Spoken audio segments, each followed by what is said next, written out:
प्रिय भक्तजनों, आप सबका एक बार फिर से स्वागत है श्री गोरखनाथ चरित्र भाग 37 में। आज का विषय है नाथ पंथ की उत्पत्ति कब और क्यों हुई और इसकी आवश्यकता क्यों पड़ी और किस प्रकार भगवान विष्णु और भगवान भोलेनाथ ने अवतार ले नाथ पंथ की स्थापना की। तो संपूर्ण जानकारी के लिए कृपया वीडियो को अंतिम तक देखिएगा और जो नए दर्शक हमारे चैनल पर आए हैं कृपया हमारे चैनल को सब्सक्राइब कर लें ताकि आपको हमारे आने वाले वीडियो के नोटिफिकेशन मिल सके। तो शुरू करते हैं आज का विषय। प्रिय भक्तजनों, बात उस समय की है जब गुरु गोरखनाथ जी वर्षावनों के घोर जंगलों में अपनी तपस्या में लीन थे और उनके शिष्य ओगड़नाथ, चटपटनाथ और चौरंगीनाथ सभी उनके चारों तरफ बैठे हुए थे। प्रिय भक्तजनों, जैसे ही गुरु गोरखनाथ जी अपनी तपस्या से जगे तो उन्होंने अपने शिष्यों के चेहरे के भाव पढ़कर पूछा, प्रिय शिष्यों, आप सबके चेहरों पर जिज्ञासा के निशान हैं और आप सब बेचैन प्रतीत हो रहे हैं। आप सब मुझसे कुछ पूछना चाहते हो तो बेझिझक पूछिए। प्रिय भक्तजनों, तब सभी शिष्यों ने गुरु गोरखनाथ जी से कहा, हे गुरुदेव, हम सब यह जानना चाहते हैं कि नाथ पंथ की उत्पत्ति कब और कैसे हुई और हमारे गुरु महायोगी मचिंद्रनाथ जी का जन्म किस प्रकार हुआ। प्रिय भक्तजनों, इस पर गुरु गोरखनाथ जी अपने शिष्यों के प्रश्न का जवाब देते हुए बोले, हे मेरे प्रिय शिष्यों, त्रेता युग में भगवान विष्णु ने श्री रामचंद्र जी के रूप में और द्वापर युग में वासुदेव श्री कृष्ण जी के रूप में स्वयं इस पृथ्वी पर अवतार ले इस संपूर्ण सृष्टि से अधर्मी, पापियों और राक्षसों का विनाश किया। इसके अलावा भगवान भोलेनाथ जी ने हनुमान जी के रूप में रुद्र अवतार ले भगवान विष्णु की इस कार्य में सहायता की और तब भगवान विष्णु ने ब्राह्मण ऋषि जमदग्नि के यहाँ पुत्र रूप में रुद्र अवतार लिया जो भगवान परशुराम के रूप में विख्यात हुए। संपूर्ण पृथ्वी पर भगवान परशुराम जी के तेज और बल का सामना कोई नहीं कर सका और उन्होंने 21 बार पूरी पृथ्वी से घूम घूम कर समस्त पापियों, अधर्मियों, राक्षसों तथा क्षत्रियों को समाप्त कर दिया। परंतु द्वापर के अंत और कलयुग के प्रारंभ में अत्यंत विकट स्थिति उत्पन्न हो गई। पृथ्वी लोक में किसी भी धर्मगुरु के न होने से मानव जाति की धार्मिक आस्था क्षीण हो गई और उसमें राक्षसी प्रवृत्ति जागृत होने लगी। भाई भाई को मारने लगा, बहन बेटियों की इज्जत सुरक्षित नहीं थी। समस्त पृथ्वी पर लूटपाट और अधर्म से हाहाकार मच गया। लोगों की धर्म कर्म और ईश्वर के प्रति आस्था समाप्त होने से देवताओं का यश और बल समाप्त होने लगा। भगवान विष्णु इस सब को लेकर बहुत चिंतित थे और वो पृथ्वी पर एक ऐसे संप्रदाय या धर्मगुरु की उत्पत्ति करना चाहते थे जो धर्म कर्म से भटके लोगों को सही दिशा दिखा उनमें ईश्वर भक्ति की लौ फिर से जागृत कर सके। इस सब पर विचार करने के लिए भगवान विष्णु कैलाश पर्वत पर भगवान भोलेनाथ के पास गए और भोलेनाथ को हाथ जोड़कर प्रणाम किया। इस पर भोलेनाथ जी बोले, हे त्रिलोकपति भगवान, ऐसी कौन सी विपदा आन पड़ी कि आपको स्वयं ही कैलाश पर्वत पर आना पड़ा और आपके चेहरे के भाव से भी आप चिंतित प्रतीत हो रहे हैं। प्रिय भक्तजनों, इस पर भगवान विष्णु बोले, हे भोलेनाथ, हम पृथ्वी पर बढ़ रहे पाप और अधर्म को लेकर अत्यंत चिंतित हैं। हे भोलेनाथ, आप तो स्वयं त्रिकालदर्शी हैं। मेरे विचार से जो इस समय पृथ्वी पर घटित हो रहा है वो आपसे भी छिपा नहीं होगा। प्रिय भक्तजनों, इस पर भोलेनाथ जी बोले, हाँ प्रभु, वास्तव में पृथ्वी लोक पर बहुत ही विकट स्थिति उत्पन्न हो गई है। नीच, अधर्मी और पापी लोगों की संख्या पृथ्वी लोक पर लगातार बढ़ रही है।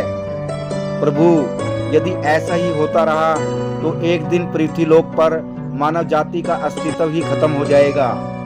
अतः हे भगवान, आपने जिस प्रकार त्रेता युग में भगवान श्री रामचंद्र और द्वापर युग में भगवान श्री कृष्ण का अवतार ले दुष्ट राक्षसों का संहार किया था और संपूर्ण पृथ्वी को उनके अत्याचार से मुक्त किया था।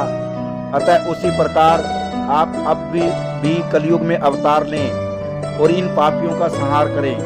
प्रिय भक्तजनों, इस पर भगवान विष्णु जी बोले, हे भोलेनाथ, इस सब पर विचार करने हेतु ही मैं आपके पास आया हूँ, क्योंकि द्वापर और त्रेता युग में जो परिस्थितियां थी, कलयुग में उनसे भिन्न परिस्थितियां हैं।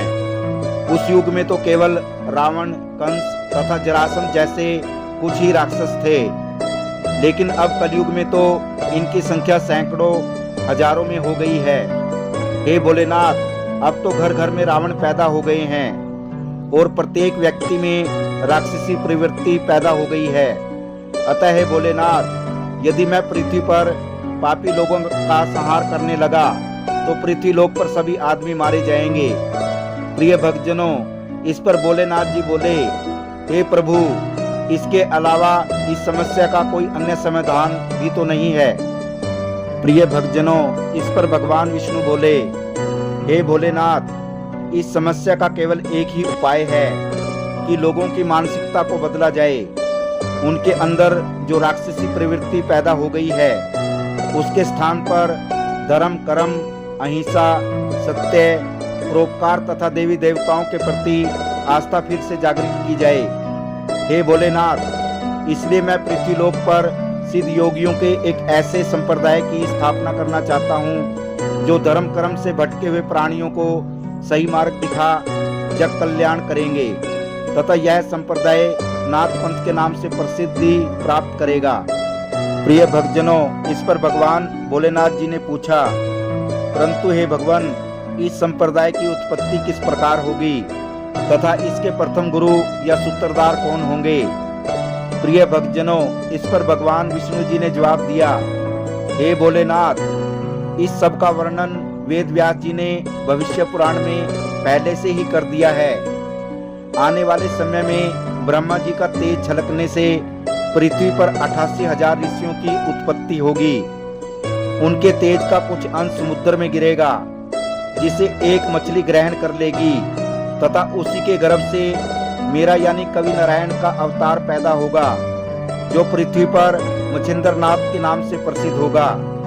हे भोलेनाथ जी, मच्छिंद्रनाथ ही नाथ संप्रदाय के प्रथम गुरु भी होंगे। प्रिय भक्तजनों, भगवान भोलेनाथ जी विष्णु भगवान से बोले, परंतु मैं आपके इस अवतार मच्छिंद्रनाथ को बहुत समीप से देखना चाहता हूँ। प्रिय भक्तजनों, इस पर भगवान विष्णु बोले, हे भोलेनाथ, आपकी ये अभिलाषा भी अवश्य पूर्ण होगी। विधि के विधान के अनुसार मेरे कवि नारायण अवतार यानी मच्छिंद्रनाथ अवतार के रूप में मेरे द्वारा दी गई सिद्ध विभूति से धरती माता की कोख से आपका गोरखनाथ रूप में रुद्र अवतार होगा, जिसकी योग शक्ति के आगे समस्त देवताओं की योग शक्ति का तेज भी फीका होगा। प्रिय भक्तजनों, इस पर भगवान भोलेनाथ के चेहरे पर मुस्कान फैल गई और मुस्कान को देखकर भगवान विष्णु बोले, हे भोलेनाथ, आपके चेहरे की मुस्कान को देखकर ऐसा प्रतीत होता है कि यह सब आप पहले से ही जानते थे और अनजान बनकर इस सब का मेरे मुख से व्याख्यान करवाना चाहते थे। प्रिय भक्तजनों, इस पर भगवान भोलेनाथ बोले, हे प्रभु, आप सत्य कह रहे हैं। हमें तो उस दिन का बेसब्री से इंतजार है कि जब हम आपके अवतार यानी मच्छिंद्रनाथ के शिष्य के रूप में गोरखनाथ रूप में पृथ्वी पर अवतार लेंगे। प्रिय भक्तजनों, इस पर भगवान विष्णु बोले, हे भोलेनाथ जी, ये तो हमारा भी बहुत बड़ा सौभाग्य होगा जब त्रिलोकपति भगवान भोलेनाथ गोरखनाथ रूप में हमारे शिष्य के रूप में अवतार लेंगे। और अब तो वह घड़ी बहुत समीप है और पृथ्वीलोक पर नाथ पंथ की स्थापना होने वाली है। प्रिय भक्तजनों, यह था श्री गोरखनाथ चरित्र भाग 37। यदि ये वीडियो आपको पसंद आया हो तो वीडियो को शेयर करना और चैनल को सब्सक्राइब करना। आप सभी दर्शकों का धन्यवाद। जय श्री गोरखनाथ जी।